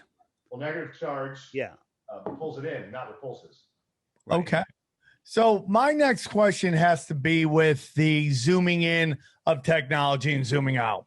I know we showed a little bit, but I know. Let's go back. We never fit. We were starting on the boat. Like the boat to me, sinking. That is the biggest question I have. Right? What do you mean by zooming in? And zooming the out? ship sinking in the or going over the curve in the ocean. You know when you see ships on the beach and they go over the ocean. Everybody thinks that's because it's going over a curve, right? Is that what you believe? No. Right. Let me show you an example. Stop, Dave. Why do you think it goes over? You're not going to be able to see that. You're assuming an Earth where you can easily see the curve because it's not so massive. What you're really seeing is a refraction of the water, and the image is getting like a mirage. It's getting refracted. So you're not really seeing it. You're not really seeing it. Oh shit! Okay, perfect. Watch this. Well, my question. Okay. How far before you see a curve? Let's see. Okay, so you can't see it right here, and then we're zooming in. Can I ask? We're not zooming as in. we're watching this too. Look. Why don't we ever see more water? We always see the same. So that's water. a mirage, right? Why there? aren't we seeing more water beyond? Yeah, the like ship? on the back of Yeah, we do. Why We do. Why aren't we seeing more water? That's a mirage. We do. But let me explain. Let me Hold explain. on. 8 people are talking. Johnny. But as you zoom in, we always see the same water, though. As you zoom in, we don't see any water beyond that boat as he zooms in. Well, and this one you don't because of the waves. But when we look at, things like the Black Swan picture I showed earlier, you can see the water for miles and miles and miles beyond it. Why Right? not? What? You're saying the waves are blocking it? There's like well, right here, it's totally calm, and you can see the water way beyond it. Let me explain why you can't see it. Look. So imagine this is a boat, all right? This is a boat, and this is a wave, right? This is the wave, and it's not really covering the boat. But as the boat gets smaller, due to perspective, if I can do this, it'll start disappearing behind those waves in the foreground. As something goes into the distance, it gets smaller. So a little wave, a millimeter above your eye level or approaching your eye level, will block an entire city line behind you. So your eyes are not at ground that sea level. No, I understand, but everything compresses. The way our eyes see, everything, the sky and the ground compress together, and a little wave here will block out an entire city here because everything gets smaller and smaller and smaller as it goes into the distance. I mean, So, if our sun was right near us, it would look like this. You move it away, it just gets smaller and smaller and smaller. So if the camera were high enough, you're saying we could see unending ocean waves.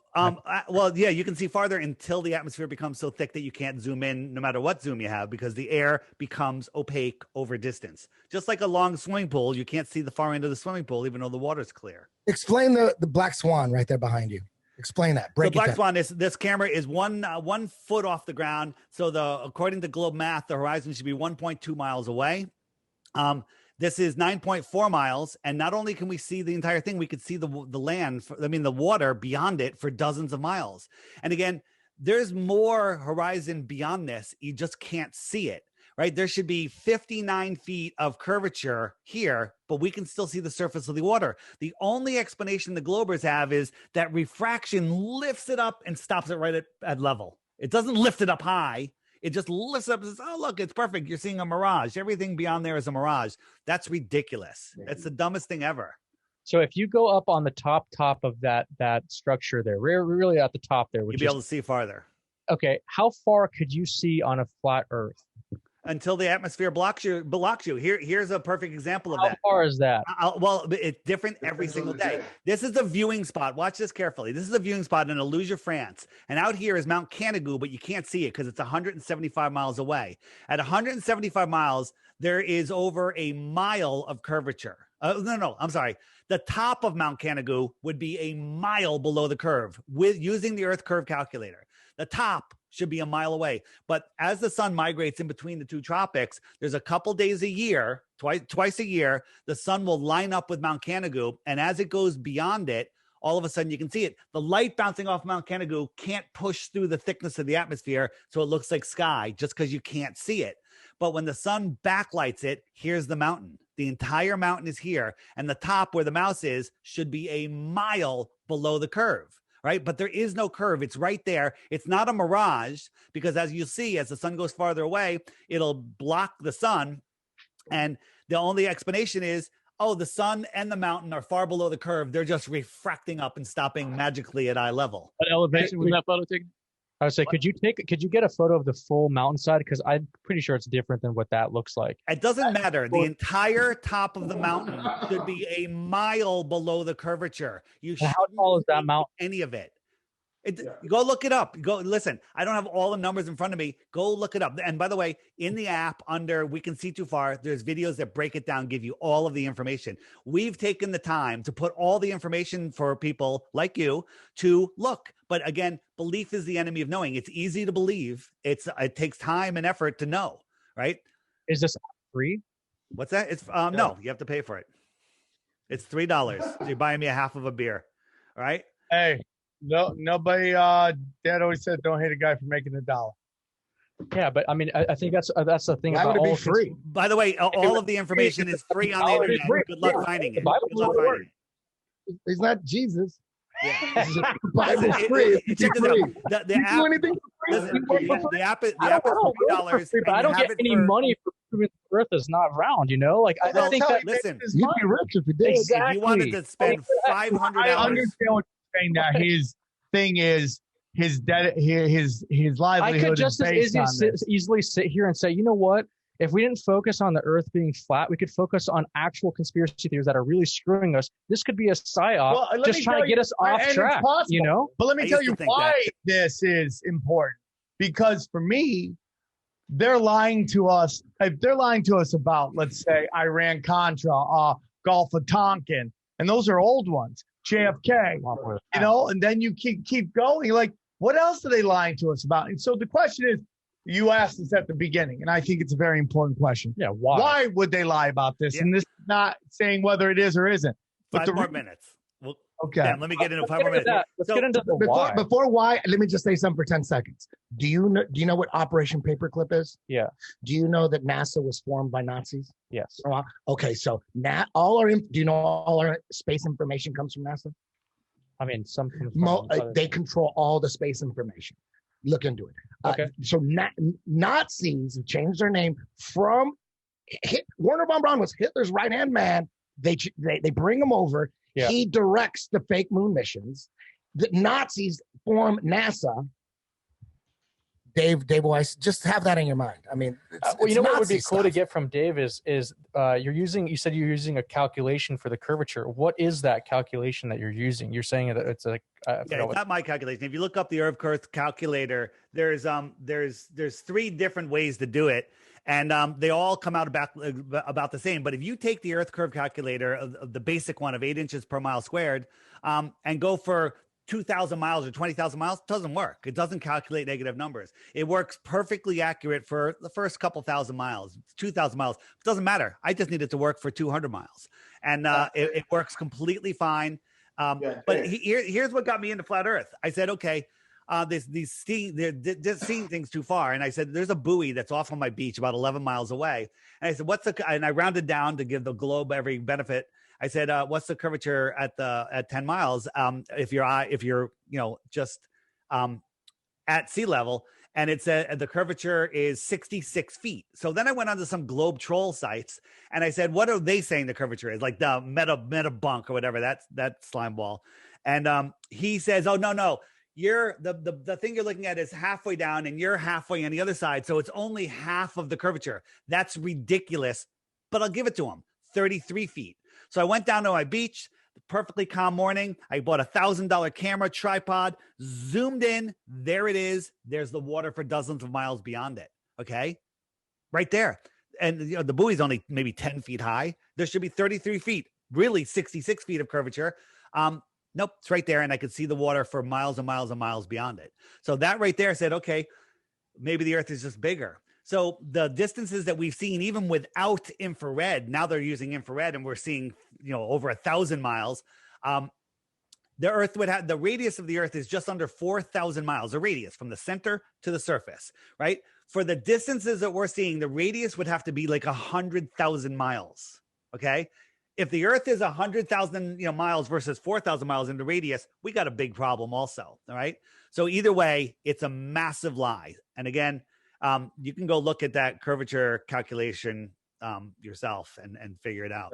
I guess there's a difference between curvature and drop. Those aren't the same thing. If the earth has a radius, as you move that radius, it has a drop, an ever accelerating drop. Okay. My arm's up here. I move it a little bit. My fingers have dropped just a tiny bit. I move it more, drop, and then it starts dropping exponentially. What do you believe the difference is? Drop and curvature are two different things. Well, what explain? Drop is what he's saying. Curvature, you can use trigonometry to get the curve of a let's just say a circle. You can get a curvature, but it's going to be different than the number you get for a drop. What is a sniper? A sniper uses curvature. Any scout, sniper, and military guy that does long distance shooting, they will use gravity, curvature, wind to calculate their shot. So if the Earth was not round, are you talking about NASA? Are you trusting NASA? Dave, hold on. Go ahead. Carlos, go on. Let me throw in here, Dave. We don't have to be a scientist for that one. What does it matter if you say drop or curvature if 80 miles away from your eyesight at eye level, you should whether it curves down or drops, it should be a mile below your eye level. Right. So different thing. It doesn't matter if you call it drop or curvature, you shouldn't be able to see it. You know, and the fact that you can see whatever. Hold on. The fact that you can see a fucking ship 100 miles away with a telescope, that shouldn't be the case. If it's a globe, it couldn't be. It's not possible. And you say refraction. Refraction doesn't explain that either. We have testimony from submarines navigators that say when they're sitting on the bottom of the abyssal plain, they can see other submarines over 100 miles away. There should be a mountain over a mile high between them. You'd have to believe that the sonar climbs the mountain, hits a submarine, bounces back, climbs the mountain, comes back, and they can see it. That's not how sonar works. Anything in its way, from a fish to a pile of dirt, will bounce back and hit them, right?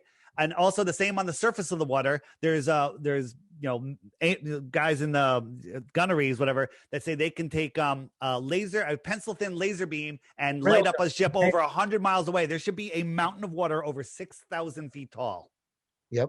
So exactly what Carlos said, no matter if that 8 inches per mile square is totally accurate or not, if it's a little less, at 100 miles, according to that formula, there should be over 6,000 feet of curve. But if it's off and it's 4,000 feet of curve or 3,000, it doesn't matter. At 100 miles, you can't laser point and target another ship, which the Navy, they do. And there's a microwave telecommunication satellites that are microwave towers. They're 50 feet high. And this is real. And they're 150 miles away. And they only work if there's no obstruction. There can't be any obstruction. Microwave telecommunications, if they have 50-foot towers, as long as there's nothing in its way, it could go on. Line of sight. It's line of sight. It doesn't curve over anything. Here's the other thing. This is what, you go up, the earth should drop down. The horizon shouldn't get higher on a ball, but this is what we experience. And then, so here's an example. If you're using the Earth curve calculator, if you're flying at 39,000 feet, the distance to the distance to the horizon is 242 miles. Well, if you're on the surface of the earth, 242 miles away, there should be a 39,050 foot drop. Well, an airplane already up 39,000 feet You add those two numbers together. When you're flying in an airplane, the horizon that you should see is 78,000 feet below you. You don't know how high that is. You two spy planes don't fly that high. 78,000 feet. But the next time you're on an airplane on a clear day, look out the window on one side, look at the other, look at the horizon, draw an imaginary line, and it comes right between your eyes. Okay. It should be almost 80,000 feet below you, but it's not. It's at eye level. Airplanes fly straight and level over an Earth plane. They don't spin and dive over a spinning, wobbling globe. That's just insanity to believe that. There's got to be some curve at 100 miles in the ocean, whether it's 8 inches per mile square or fucking 2 inches. Feel the plane just going like this a little bit? No, because that's not how it's flying. When you're flying on a Earth, you're assuming that it just here's the ball and you're flying like this and you're just always trying to curve around this ball, right? That's what it should be. No, the whole atmosphere, everything around the Earth, everything is rotating around this ball, right? And this plane that is on this huge, the planet is so massive. You can say, 4,000 But there's a miles curve though. massive. No, you're talking about massive, but call it massive, call it huge, call it gigantic. There should be curve. There's a formula for the curve. If you're flying for an hour, but it appears to be flat. There's got to be curve, and that's the formula. If you're flying for an hour, there should be the horizon should drop 30 miles. If you don't nose down, you're going to be 30 miles higher in the sky. 30 miles in 1 hour. That's a mile every 2 minutes. It's not flat. If you're saying it's a round, then there's got to be curve. You don't need a curve. One, you have gravity affecting on you while you're flying. You're trying to push up while gravity is keeping you. What else would be keeping you? Centrifugal force or a positive, negative? How does the positive and negative you gotta affect account for the metal plane? If you're saying the world is curved or a ball, you have to account for it. You're just saying no. You don't have to account for it. Gravity is just going to account Gravity's for holding on to the and spinning you around. Gyroscopes. It's why we have gyroscopes on a plane. It's trying to give you an ability. I'm not a pilot, so I'm not going to be able to explain it completely perfectly. But when you're flying in a plane, I've been in the front of a plane before. The horizon is it's like you can see it kind of tilting on the front, and the plane is being brought down by gravity while lift is trying to take it up. So it's in this constant battle of trying to keep this plane afloat. It's not like it just hovers in place because there's magnets pulling up on it and it's metal. So gravity is pulling it down while you're pushing forward. Whenever you have a downward force, when you're in an airplane, and the pilot starts to guys, I got 8 more minutes. So let me get a couple points out and then you guys are free to not have me rudely interrupt. When you're taking a snooze in an airplane and the pilot just starts nosing down to, hey, we're getting close to the airport, maybe a half hour away, you wake up immediately. You notice that little bit of change. But the speeds that we're flying through this universe are insane. Here's a hypersonic sled. Ready? Watch it carefully because you're not going to be able to see it. It's going by at Mach 8.6. Did you see it? Okay. Mach 8.6. This is how fast this thing is going. Well, we're orbiting the sun 10 times faster than that. Okay. And we're orbiting the sun. Is it 10 times? 60,000 miles an hour. 66,000. It's 10 times faster. And we're chasing the sun 90 times faster than that. Okay. In the elliptical speeding up and slowing down orbits, but somehow, water never friggin' moves. You don't sense any of that. I mean, go outside, clear your head, look around. You're not moving. You're perfectly still. The earth is perfectly calm. Sam's favorite picture. This doesn't move. I mean, the tiniest movement. Tap your foot on the side of that beach. Bam, a wave will go all the way across, right? We're not moving, right? To believe that we're corkscrewing through space, but you can build balancing rocks perfectly. It's insanity. We're not moving. No, people always say, but people always say, total insanity. People always say, when you're on a plane, you don't feel it, and you're going 500 miles an hour, you don't feel it because you're going straight. If you were going 500 miles an hour in a circle, you would feel it the whole time. You would be pressed against the side of the plane the whole time. You would feel it 100% of the time. So did you not just disprove flat Earth then? No. Let me explain.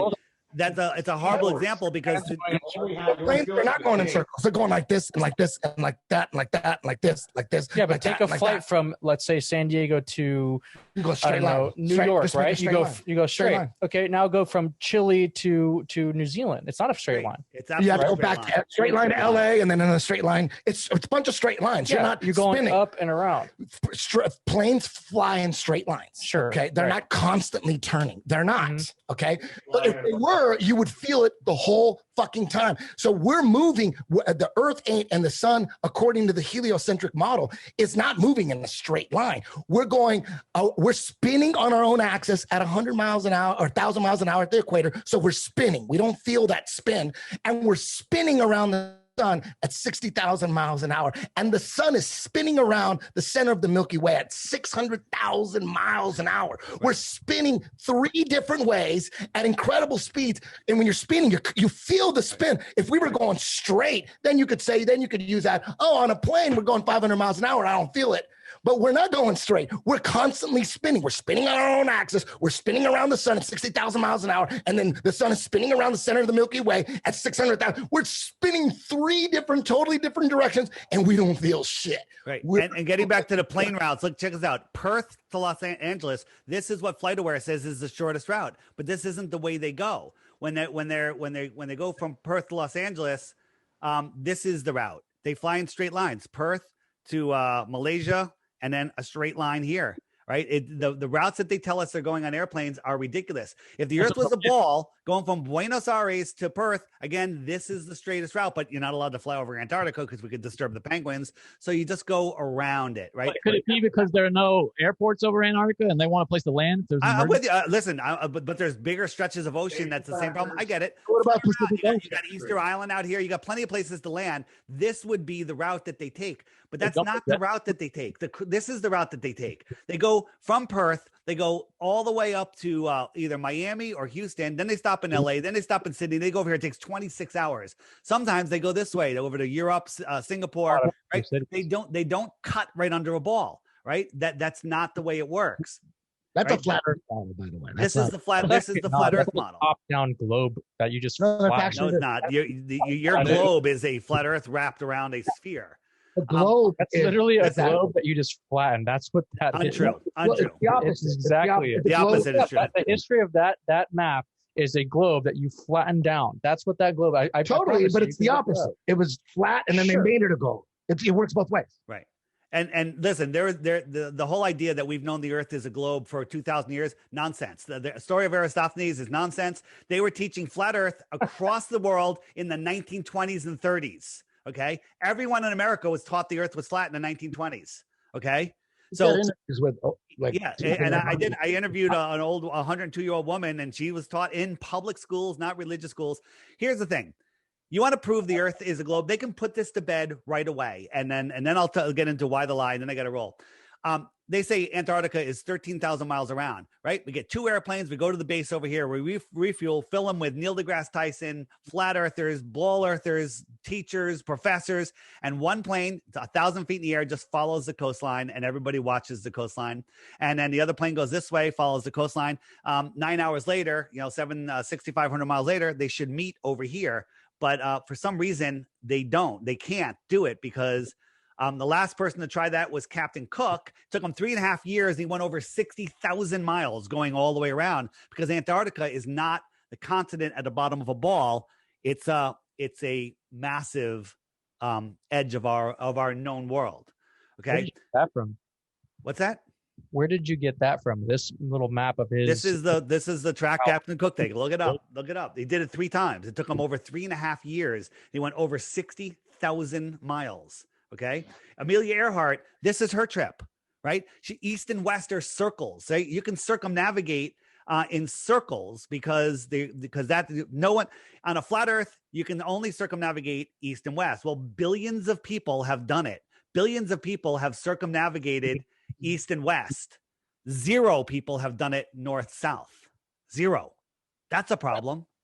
I don't know what that means. What that means is you fly around the world this way. No one's done it, but they fly around the world this way. It works. And the way that works on a flat Earth is like this. At the center, we have a magnetic source. We believe it's a mountain. All compasses will point to it.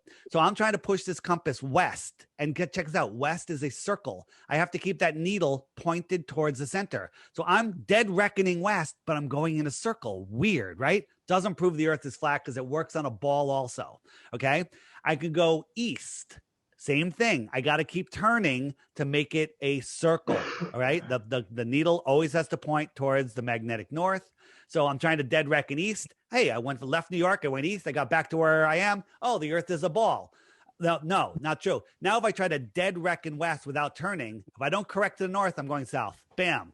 South is every direction away from magnetic north, right? If the Earth was a ball, you should be able to go this way and then pop up over here. It's never been done. Never been done. Okay. Like Pac-Man, where you go through one end, you come through the other end. Well, no. If that you need a Pac-Man flat Earth to make that work, but nobody's ever done it. It's hasn't been done. And then the guy that said he did it, circumnavigating north to south. It's always done east to west. Yeah. So it's never done. And you could explain that if in a flat Earth, because no one ever. Because if you go south over the Antarctic, who knows what's out there? Nobody knows what's out there. So no one's ever flown over Antarctica, is what you're saying. No one's ever. You can go out over Antarctica. Nazi and aliens. Yeah, there's and Admiral Byrd's been out there. Operation High Jump, Operation New Schwabenland, Fishbowl. How about we just go? We all take a job over in Antarctica. They have companies right now. You can go apply. You can, but you work. You're not allowed to explore. To get to Antarctica. At the swarm, we had a guy that said that he went to Antarctica, and he's like, "Well, you can't really do nothing." Yeah, I mean it's like a national reserve. It's so hard to get there. It is so hard to get there. Like you're putting your life in danger to go there. We had a guy. It's hard to get there. Here's a map that was found. It's hard to travel outside of where they want you to be. That's impossible. Exactly. Yeah. So they got a little like spot you can for get there. You just go to Chile, whatever. Yeah, like you can get a little spot. He took a boat in. He said he almost died. Let me ask you a question. So this is the ZQ pilot. This guy was gonna fly, circumnavigate north, pole to pole, and so he went from the North Pole, Alaska, over here down to these islands, over here, Santiago. Then he went here to the South Pole, and they said, "Oh, the weather was too bad," so he turned around and came back. And we're like, "Oh well, he's not gonna get the world record." Well, Guinness gave him the world record for circumnavigation. Does that look like circumnavigation to you? Right? All he did was he went down here, he touched the post, and then he came back. Right? So that's not circumnavigation. That's easily done on a flat Earth. No one's ever gone down here and popped up over here. So why the lie? Okay. They've got us in a prison and we don't see the walls. If you put a wall around someone, hey, you can't leave California, you can't leave the United States, you can't go past the equator. Everyone wants to go beyond it. We're human. We want to see what's on the other side of that wall. So they put us in a prison for our mind. And that prison is the globe. They want us to believe that we are insignificant, we're spinning out of control, lost in space. An asteroid could take us out at any moment.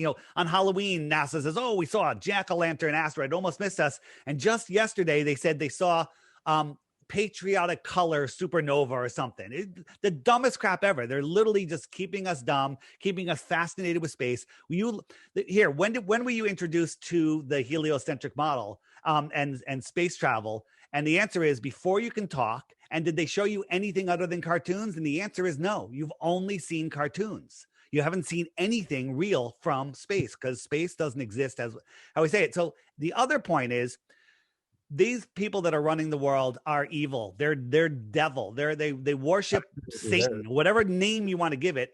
And they don't want you knowing that you are at the center of creation. They don't want you to know that you have true power and nobody has power over you. They don't want you to know that the only power they have over you is in your imagination. Because imagine this. Everyone sees your podcast. Sam, this goes viral. 325 million people in the United States watch it tomorrow. Hell yeah. Hell yeah. Yes, and then they all go, "Oh, you know what? I'm just going to ignore the government. Well, guess what? Government's done. We won't even know who they are because no one will be paying any attention to them.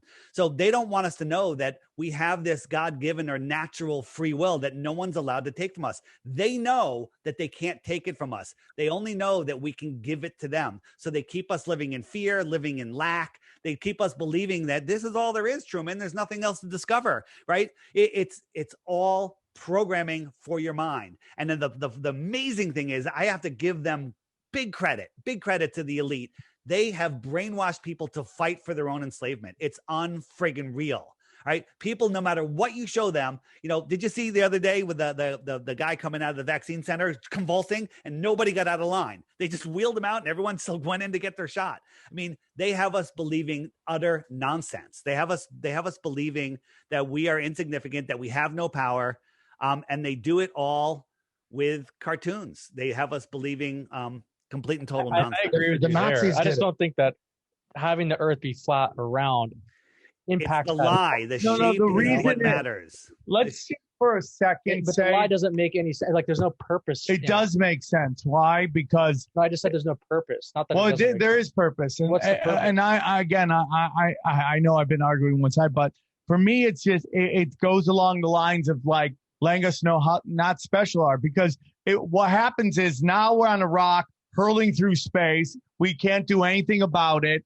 And now these beings from other planets are visiting it, and they have all power. They're the most powerful things in the world. Viruses, asteroids, aliens. It's all the same. No, I'm not mixing it. It's all the same. It's asteroids, all layers of it. No, I mean, so you're saying that because we're on this planet, we're just hurling through space, we're not special. But what I'm saying is that we could be equally special on that or a flat Earth, because on a flat Earth, we have no control on the planet. But it changes what the game is. It changes the playing board. What does it change? Right. There's unlimited resources. There's unlimited food. There's unlimited free energy. You have free will. They're hiding free energy from us. They're hiding more land. They're hiding resources. I mean, I think they're hiding stuff in Antarctica. That's why you don't see people going the other way around. I don't think those ideas, they don't have to be different. Because that's what I'm saying. I understand. Let's for a second. Like all these lands, I don't think, I mean, if you're looking at just reality, right? Everything has a finite time, even humanity, even your life. And you're talking about an infinite plane with infinite resources, and we see nothing like that even when we look at ourselves. Well, because only thing that's like that is God. Our ability to grasp infinity. Do you know what I'm saying? Like that is within our grasp of understanding. Well, we're born and we die, right? Yeah. So a finite amount of time. No. Is it not? No. Your soul is infinite. Do you believe in God? Yeah. Okay. Your soul is infinite. But in this reality, it's a finite But you live many lives. What?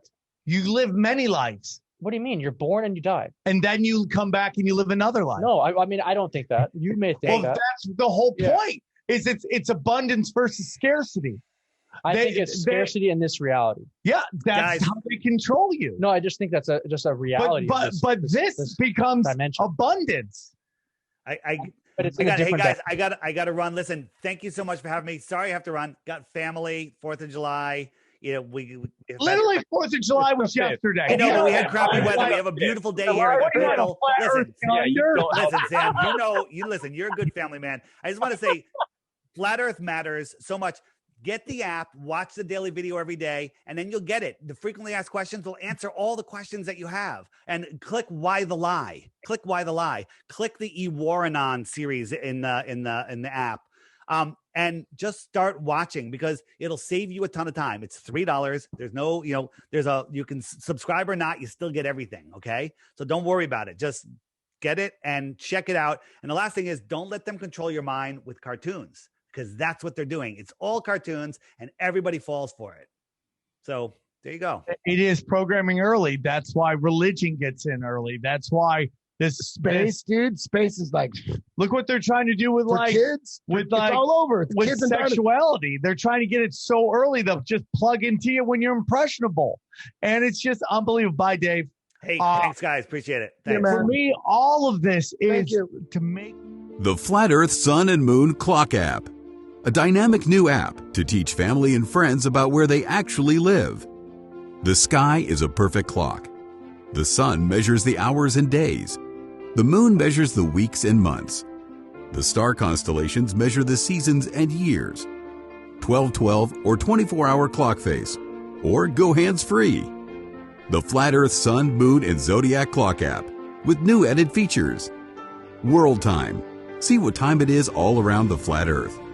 A true Earth compass that shows true navigation across and around the flat Earth plane. Weather. Tap for detailed local weather information. Know what phase and where the moon is at all times. Watch the sun travel between the tropics for the seasons. Select an amazing background. Add your own or have the app change it to a new one automatically every time you use the app. Add a countdown to your next big date. Learn the truth about our world with the featured video of the day. Web button for additional flat Earth related features, from the mythical curve calculator all the way to Tartaria. While talking to friends, easily pull up pictures that expose the globe lie and shine light on the flat Earth truth. Video playlists in different languages.